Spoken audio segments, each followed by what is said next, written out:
어제 19일하고 20일 예. 여론조사가 하나 나왔는데 JTBC가 예. 조사를 한 게 있고 예. 또 지역에서 부산일보가 예.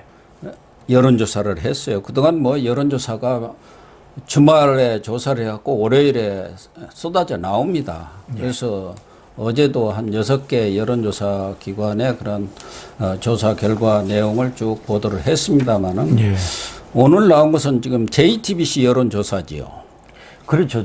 어떻게 나와 있습니까? JTBC가 글로벌 리서치에 의뢰해서 나온 건데 기본적으로 JTBC가 의뢰해서 글로벌 리서치에서 나온 거는 좀 그 JTBC 여론조사에서 사자 대결을 전제로 해서 윤석열 후보의 지지율이 40% 넘은 게 처음이랍니다. 윤석열이 42.4%, 이재명이 34.1%로 오차 범위 바뀝니다. 그러니까 8.3% 차이죠. 오차 범위를 확 벗어났네요. 예, 많이 벗어났죠. 2주 전인가요? 지난번 조사 때는 5.8% 아니었습니까? 그렇죠. 예, 그래서 예. 오차 범위 내에 있었는데 그렇습니다. 지금 JTBC 조사에서는 8.3%로 이렇게 오차 범위를 벗어났어요. 그 지난번 여론조사에서는 윤석열이가 지난번에 비해서는 2.5% 올라갔고요. 예. 이재명은 그냥 변화가 없고 안철수는 1.7% 떨어졌습니다. 예. 그러니까 윤석열만 상승세를 보인 거죠. 이것은 JTBC 여론조사 최근 여론조사에서 윤석열 지지율이 40%로 넘긴 것 자체가 처음 있는 일입니다. 어제 주말 조사에서 나온 여론조사에서도 동아일보가 리서치에서 한 것도 6.9%, 또 서울경제가 칸타코리아에서 9.1%, CBS도 상당히 진보 성향의 그런 매체인데 서던포스트에서 8.8%, PNR이 뉴데일리하고 한 것에서도 7.8%, 대부분 지금 다 오차 범위 바뀌죠. 오차 범위를 벗어나고 있습니다. 오차 그중에 범위 이제 바뀝니다. 한국 사회 여론조사 연구소에서 한 유일하게 그 하나만 이재명하고 윤석열하고 뒤집혀 나왔어요. 그래서 그거는 18일, 19일입니다. 요거는 19일, 20일이고요. 아이거나 그러냐. 요 근래에 나온 근래에 조사에서 한국 사회 여론 연구소가 그동안 꾸준히 여론조사를 해 왔는데 TBS가 의뢰해서 그런지 그 하나만 이재명이 더 앞선 걸로 나와서 이게 어제 뭐 우리 서정옥 변호사도 돌연변이다 뭐 이렇게까지 비난을 했습니다만은 뭐 여론조사를 하다 보면은 여러 개 중에 또 하나 정도는 달리게 나올 수도 있고 경우에 따라서는 우리가 흔히 이야기한 대로 마사지가 들어갈 수도 있으니까 그런 것은 어제도 제가 여러 차례 이야기했지만 우리 시청자들이 분별해서 보면 되는 것 아닌가 그런 전반적인 흐름만 보면 되잖아요. 전반적인 흐름이 오차 범위 한참 밖으로 나오는 것은 사실이잖아요. 그래서 그렇게 뭐 읽으면 되는 거지. KSOI가 조금 이재명이 윤석열보다 43.7%에서 42.2%로 앞선다고 해서 이재명이 선전하고 있다. 그거는 아니라고 봅니다. 혹시 JTBC 여론조사에서 주목할 만한 이런 내용들이 좀 또 다른 게 좀 있습니까? 50대 지지율이 조금 변동을 보이고 있는데요. 그동안에는 이재명이 조금 앞선 그런 지지율이 나왔잖아요. 40대뿐만 아니라 50대도 이제 좀 초반 쪽은 다 40대하고 성향이 비슷하고 50대 후반은 60, 70대하고 성향이 비슷했는데 어쨌든 이재명이가 50대에서는 그 이전까지는 조금 앞선 걸로 이렇게 나왔었죠. 원래 그 40대는 철옹성이고요. 50대는 접전이면서도 이재명이 유리하게 나왔었죠.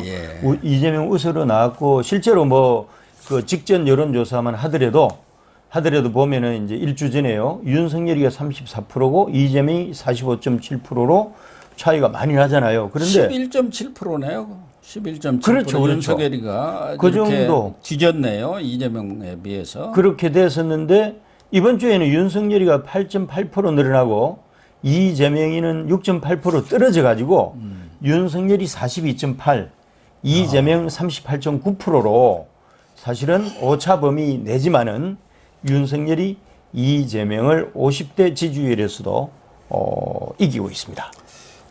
그러니까 한 1, 2주 만에 여론조사가 이걸로 따지면은 15.6%의 그 진폭이 있는 거 그렇죠, 아닙니까? 그렇죠. 두 개를 합치면은 네네. 11.7에 3.9니까. 예, 예. 그래서 여론조사는 그냥 참고로 할 일이지. 사실 1, 2주 만에 그렇게 15, 6%가 왔다 갔다 한다는 것도 과연 꼭 믿을 만한 거냐. 추세는 윤석열 후보가 50대에서도 이제 이재명 후보를 조금 앞서갈 정도로 이렇게 뭐 추월을 했다. 뭐 그런 정도 아닌가 보여집니다. 저는 한 가지 우려하는 거는요. 아까 대표님도 마사지 우려를 말씀하셨잖아요. 마사지에 대한 우려. 그런데 여전히 정권 교체율이 56%고 윤석열이 맥스로 40%로 나오는 건 아직까지도 빈 공간이 16%가 있잖아요. 예. 그런데 지금 현재 오차범위 그러네요. 한참 밖으로 나오고 있고, 그리고 제가 생각할 때는 이게 만일에 마사지가 있다면은 단기적으로 계속 상승 곡선을 타서 10% 정도까지 넓힐 거라고 생각을 해요. 만일에 마사지가 개입이 돼 있다면은.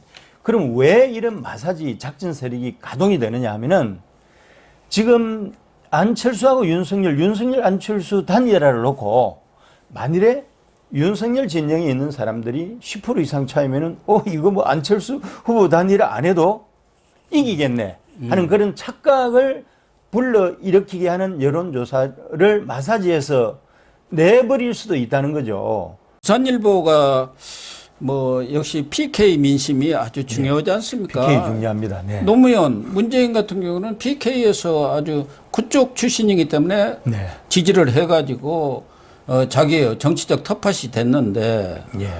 지금 이재명 후보 같은 경우는 뭐 TK가 고향입니다만 안동이 거기서 뭐 지지할 리도 없고 그렇죠. 그렇다고 충청에서 지지할 리는 없는 것이고 네, 네. 이제 유일하게 호남 아니겠습니까? 예. 어떻게 보면 PK 같은 데가 진짜 공략을 해서 가져와야 할 때죠. 왜? 문재인 정권의 정치적 고향 아닙니까? 그렇죠. 네. 그러니까 PK 민심이라는 게 또 그가 인구가 많아요. 예. 뭐 호남 하는데 그거 다 합쳐봤자 부산 하나만 또 못해요. 경남 또 울산이 있지 않습니까? 그 부울경이니까. 부울경 합친 인구가 800만이고요. 예. 강주, 전라를 다 합친 게 500만 조금 넘습니다. 예, 그러니까. 예. 그래서 PK 민심이라는 게 아주 중요한데 네. 마침 이 19일, 20일 부산일보 여론조사가 나왔더라고요. KSOI에 의뢰를 했고요. 예. 그 윤석열 후보가 52%고 이재명 후보가 32.4%. 50%가 여기는 넘었네요. 압도적이네요. 예? 50%가 넘는다는 거는 지금 부산에서 이 정권 교체율이 54.4%거든요. 거의 근접을 했네요. 거의 근접했습니다. 예. 거의 근접했습니다. 그리고 그래서, 예. 안철수가 7.4 이렇게 나온 거죠. 안철수 고향이 부산이거든요. 그러니까. 안철수는 고향인 부산에서도 전국 평균치를 밑도는 예. 지지율을 확보하고 있습니다. 얼마나 한심한 거예요, 이게. 고향 사람들로부터도 인정을 지금 못 받고 있잖아요. 지금 JTBC 여론조사에서는 원래 14%까지 나왔습니다. 처음 조사할 때 JTBC. 그렇죠, 그렇죠. 근데 지금 6.6% 6.6%입니다. 7%도 무너진 거예요. 그것도 지난주에는 8.3%였던 것이 1.7% 예. 떨어져가지고 6.6% 돼버린 거죠. 그러니까 전에도 뭐 저는 진정 이야기했습니다만은 아마 5% 안팎으로 떨어질 것이다. 그렇게 예, 되겠죠. 국민의당 지지율이 뭐 한 4, 5% 되지 않습니까? 예. 그 사람들은 뭐 무조건 국민의당이다. 예. 그렇게 지지하는 거니까 그 선까지 떨어지지 않겠느냐. 그러나 단일화가 안 된다 하면은 오히려 국민들이 단일화를 시키면서 더 떨어질 수도 있죠. 예, 그렇죠. 지지율 자체는 그럴 수 있죠. 또 부산일보에서 보니까 단일화를 했을 때 예. 또 결과를 냈는데요. 그 윤석열 후보로 단일화를 했을 때 윤 후보가 55.2%로 예. 정권 교체율 지수인 54.4%를 상회하고 있습니다. 상회하고 있고요. 예. 그다음에 이제 이재명 후보는 33% 비슷하죠. 예. 예, 비슷하고 그다음 안철수 후보로 단일화됐을 때는 40.6%. 예. 안이 40.6%고 그다음에 이제 이가 29.4% 이렇게 나옵니다. 지금 가상 대결이든 뭐든 간에 윤석열 후보가 앞선 것으로 다 나오고 있고요. 21일 날 예. 그 동아일보 여론조사 결과를 보면은 과거에는 그 경쟁력은 윤석열 후보가 조금 앞섰지만 그렇죠. 적합도에서는 안철수 후보가 도덕적으로 그런 그렇죠. 문제가 없으니까 앞섰는데 동아일보 조사 보면 경쟁력도 56대 29. 뭐 경쟁력에서는 뭐 하프 게임도 안 되고 적합도도 42대 39로 오히려 앞서고 있죠. 적합도까지도. 그렇기 때문에 지금 이 종반제로 오면서 뭐 후보 단일화가 되든 안 되든 대다수 우리 국민들은 윤석열과 안철수 두 사람 중에 경쟁력이든 적합도든 윤석열 쪽으로 지금 어떤 그 지지 쏠림 현상이 이루어지고 있다 이렇게 봐야겠죠. 사실은 안철수가 최근 여론조사 그 나온 대로 경쟁력 적합도에서 다 지금 윤석열에게 밀리고 있잖아요. 그럼 이게 이제 현실이잖아요. 그러면은 어떻게 보면은 이제 이게 현실이고 보면은 차라리 그냥 이 통큰 합의를 해서 DJP 연합과 같은 그런 형태로 해서 합의를 하면은 본인도 실속 챙기고 참 좋을 텐데 끝까지 이상한데 매몰이 돼 가지고 그 말도 안 되는 그런 옛날에 그 오세훈하고 안철수가 했던 방식대로 사람이 서로 다르고 그럼에도 불구하고 그걸 준용해서 하겠다 하는 방식이 지금 국민적 그 설득을 얻기에는 좀 무리가 있지 않느냐 하는 그런 생각이 듭니다. 생각이 들고 그 데일리 안에서 가장 최근입니다. 그냥 20일 날 조사한 거예요. 그래서 어떻게 보면은 19일 날, 29일 날 양일간에 걸쳐서 한 것보다 더 따끈따끈한 거죠.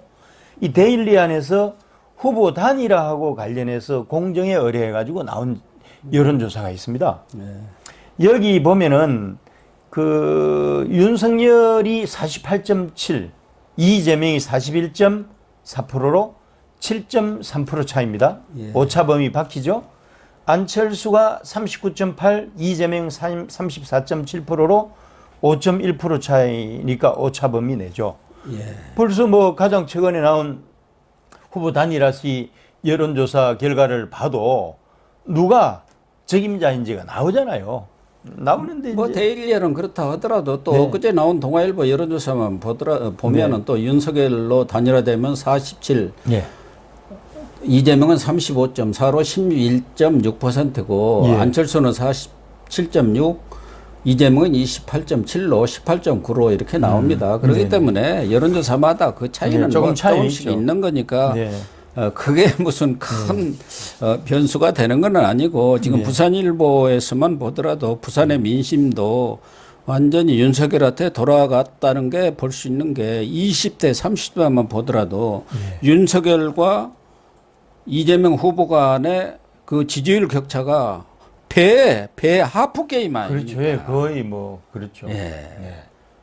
더군다나 이 부산에서도 아까 그 50대가 JTBC에서 윤석열 후보로 더 지지율이 높아졌다고 했는데 여기도 40대는 윤석열 38.2고 이재명 46.9입니다만은 50대는 윤석열이 48이고 이재명 44.7입니다. 뭐 60대라든가 이런 건 더 말할 것도 없고요. 그렇죠. 여기는 뭐 한 3배 이상 나오니까요.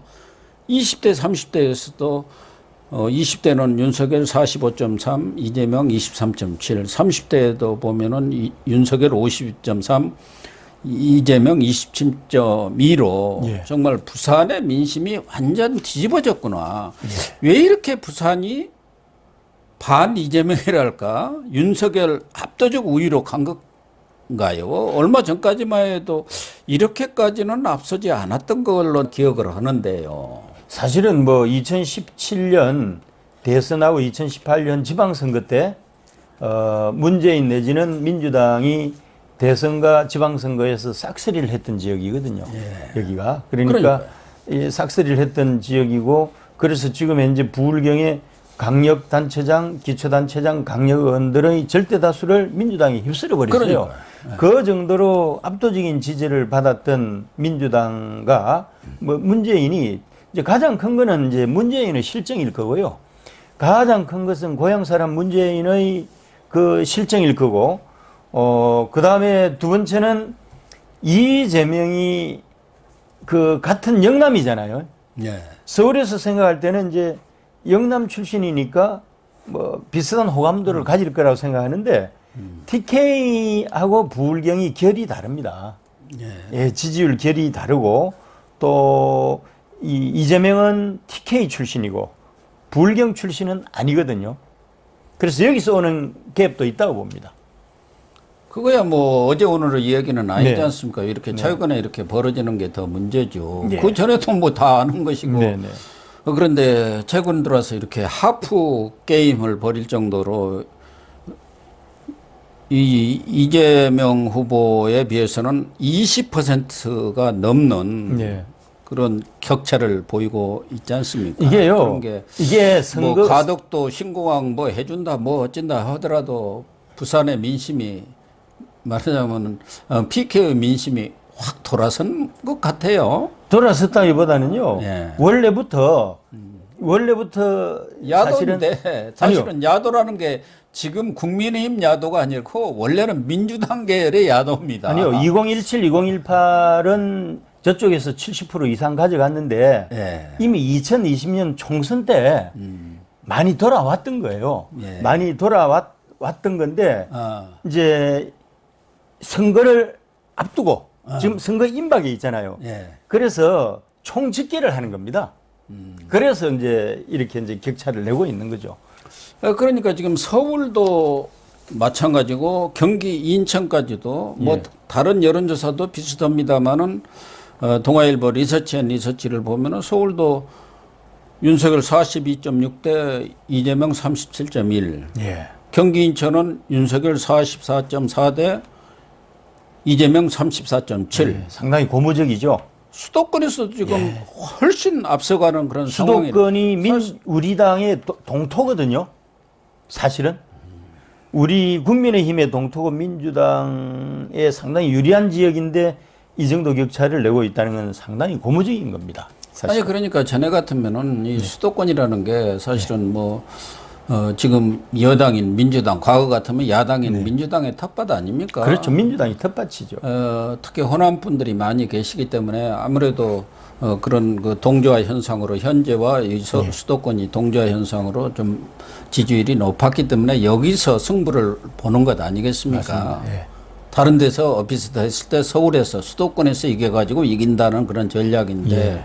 지금 수도권에서 밀린다 한다면은 이재명으로서는 상당히 위기라고 봐야겠죠. 위기죠. 그러니까 예. TV 토론이라든가 이런 데서도 적당히 신사인 척 해갖고는 안 되겠다. 완전히 뭔가 확 뒤집는 전략으로 나갈 수밖에 없다. 뭐 이런 생각을 가진 거 아닌가 하는 느낌도 듭니다. 그 이재명 TV 토론에서 보여주는 어투도 되게 그 위기를 느끼는 예. 불안에 쫓기는 것 같은 그런 느낌이 많이 들잖아요. 네. 예, 이미 스스로도 루즈라는 느낌을 드러내고 있는 거죠.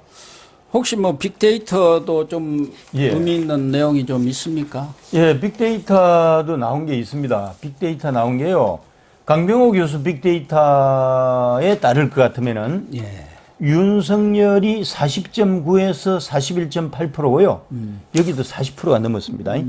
그다음 이재명이 35.4에서 35.8%. 여전히 박스권을 못 벗어나고 있네요. 그렇죠. 여전히 그대로입니다. 안철수가 그런데 빅데이터에서는 생각보다 높아요. 11.8에서 12.3. 안철수가 네. 10%를 넘어서는군요. 네, 그런데 이제 계속 이제 하향 곡선을 그리고 있다는 분석을 하고 있고요. 그래서 이제 예상하기로는 안철수가 결국에 가서는 한 그냥 뭐 7.6% 정도? 그 정도로 이렇게 득표 예상하는 걸로 분석을 했더라고요. 예. 예, 최악의 경우는 4.8에서 최상의 경우를 7.6 정도. 그 정도로 득표 예상을 했더라고요. 그러면 지금 여론조사 나오는 내용들하고 거의 엇비슷하지 예, 않습니까? 비슷합니다. 빅데이터나 네. 네네. 또 일반 여론조사의 안철수 지지율이 거의 그렇죠. 수렴해 가네요. 한 네. 5, 6%. 5, 6% 정도. 예. 예. 지금 이제 이거는 오차범위 경계인데 비슷하죠. 사실은 흐름이. 이 윤석열이 이기는 거는 확실한 것 같아요. 지금 흐름으로 보면. 그러니까 지금 흐름으로 봐서는 윤석열 후보가 사자 대결을 해서도 이길 수가 있다는 그런 예. 여론조사가 나오는데 네. 그러나 여론조사만을 믿고 그것이 확실하다고 볼 수가 없는 게 과거 클린턴하고 트럼프 안 봤습니까? 그렇죠. 다 클린턴이 이기는 걸로 전 여론조사가 나왔는데 뒤집어지는 경우도 있기 때문에 빅데이터만 트럼프 승리를 그러니까요. 이야기를 했고요. 나머지 언론은 전부 이 승리 지표가 93%였습니다. 그 당시에. 예. 그런데 사실은 선거 전문가들은 이미 알고 있었죠. 왜냐하면은 힐러리가 승리 지표가 너무 좋으니까 그 축배를 먼저 터뜨렸어요. 그리고 선거 운동도 적극적으로 안 했는데 천재적인 전략가인 트럼프가 러스트 밸리를 집중 공략해서 전통적인 민주당 지지층인 저소득 백인들을 적극적으로 끌어들이는 유인책을 공략을 통해서 집중 공략을 했어요. 그래서 그게 이제 판을 엎었던 거죠. 지금도 사실은. 마찬가지 아닙니까? 우리도 윤석열 후보가 뭐 다소 앞서는 상황은 분명하지만 또 아까 KSOI 조사처럼 뒤집힌 경우도 있어요. 그걸 뭐 무슨 마사지로만 생각해서는 안 되고 이 선거를 하는 사람은 최악의 경우를 늘 보수적으로 생각해야 하는 입장 아니겠습니까? 맞습니다. 그러니까 그렇다고 제가 한다면은 말씀드리고자 하는 것은 지금 소상공인들 예산 확보와 관련해서 새벽에 기습적으로 통과를 시켰잖아요, 추경을. 근데 보세요. 그 1인당 한 업체당 300만 원을 주는 거잖아요. 근데 소상공인들한테는 근본적인 처방이 아닌데도 불구하고 막상 300만 원을 현찰로 받잖아요. 고무신 양클레라도 받으면은 한국 정서라는 게 마음이 돈다는데 300만 원을 받게 되면은 이게 일정 부분 표심에 낮은 단계에서 영향을 미친다니까요. 그러니까 아까 그 트럼프의 그 러스트밸리 집중 전략이 있잖아요. 그런 식으로 하는 것들이 이번에 추경 예산 기습 통과시킨 거 외에도 집권 여당으로서 할 수 있는 것들이 많잖아요. 앞으로 뭐가 나올지는 모르죠. 그러니까 지금 민주당에서는 자기들도 한 3% 안팎에서 뒤지고 있다고 생각은 하지만 네.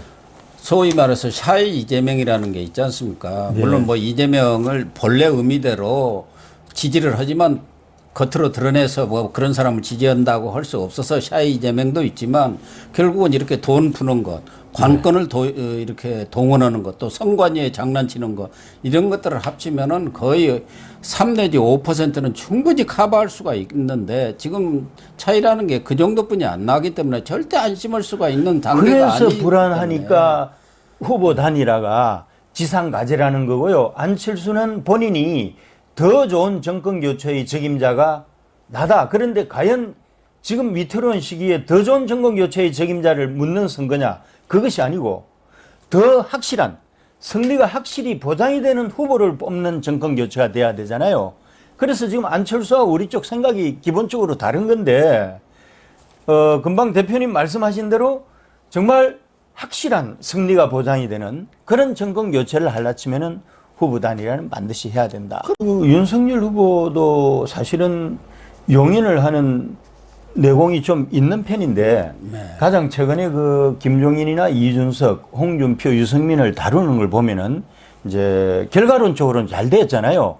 상처는 많았지만은 그런데 지금 그 이준석, 김종인, 홍준표, 유승민을 다루는 방식과 안철수를 다루는 방식은 사실은 다르거든요.